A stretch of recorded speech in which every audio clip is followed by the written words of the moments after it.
According to my research, the Arabic name Jibril, Angel Gabriel, was plagiarized by Muhammad from the Syriac language of the Christian Bible.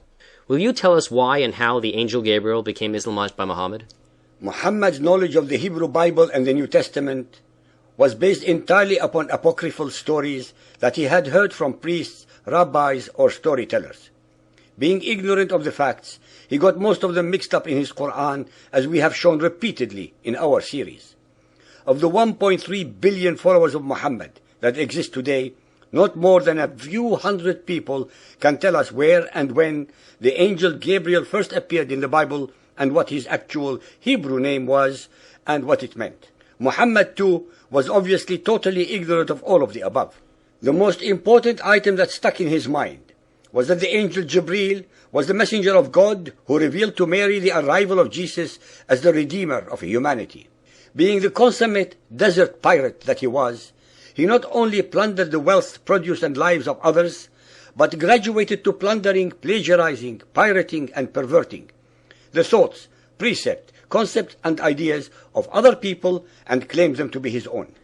Our listeners should bear in mind a most important and relevant piece of information that the followers of Muhammad do not mention for obvious reasons. That the first men and women from the tribes of the Aus and Khazraj, from the Medina, who swore allegiance to Muhammad, although they were pagan to start with, they were nonetheless very intimately related by blood and intermarriage to the Judaized Arab tribes in Medina. They were hence very receptive to the concept of a Messiah, who would appear in the religions of both the Jews and Christians. Muhammad was not working out his cult belief system in a vacuum. Since these men and women were mostly illiterate, superstitious, and very ignorant of the contents of the Bible, Muhammad was clever enough to deceive them into believing that he too was a prophet following in the footsteps of the earlier Hebrew ones. Sunan Abu Dawood, Hadith 2159, narrated by Abdullah ibn Abbas. Ibn Umar misunderstood the Quranic verse, "So come to your tilth however you will. May Allah forgive him."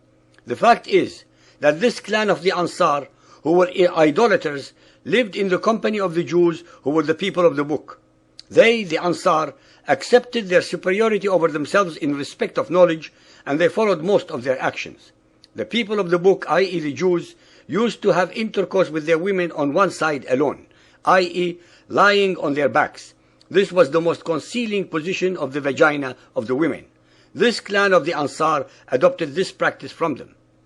By associating himself with the Ishmaelite branch of Abraham, and by alleging that the Arabs were descended from that branch, he became, in their mind, the Arabian version of the promised Messiah. Muhammad has been getting away with this deception to this day. I would like to share some very simple logic with our listeners by pointing out the following.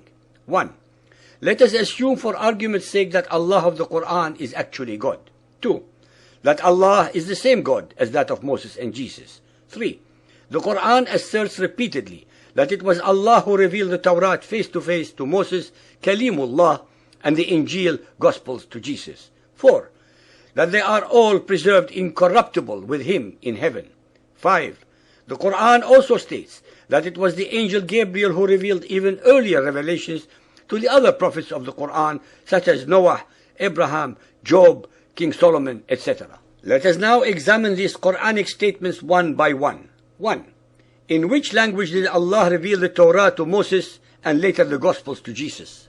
2. Since, as everyone who has studied Christianity knows, that the Gospels were written after the death of Jesus, then how can the Quran assert that they were revealed to him in his lifetime?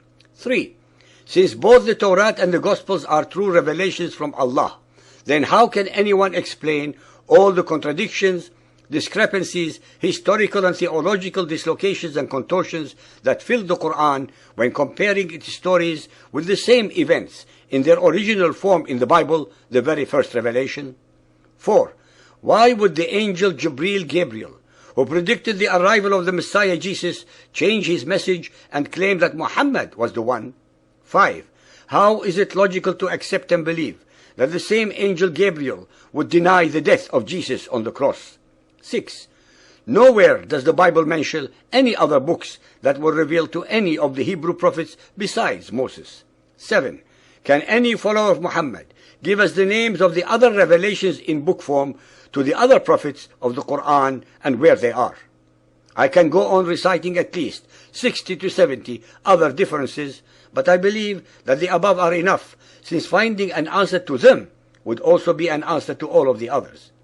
It is inconceivable to believe, accept, agree, or even imagine that the Quran could have been revealed to Muhammad by the same Gabriel as that of the Bible, or that the God who instructed him to reveal its contents is the same as the God of Moses and Jesus. It is not up to us, the so-called unbelievers, to prove our veracity, because the burden of proof actually resides with the followers of Muhammad, to provide the answers to these questions and anomalies, based entirely on facts, if that is at all humanly possible. We await with great anticipation any and all comments that may emanate from the followers of Muhammad.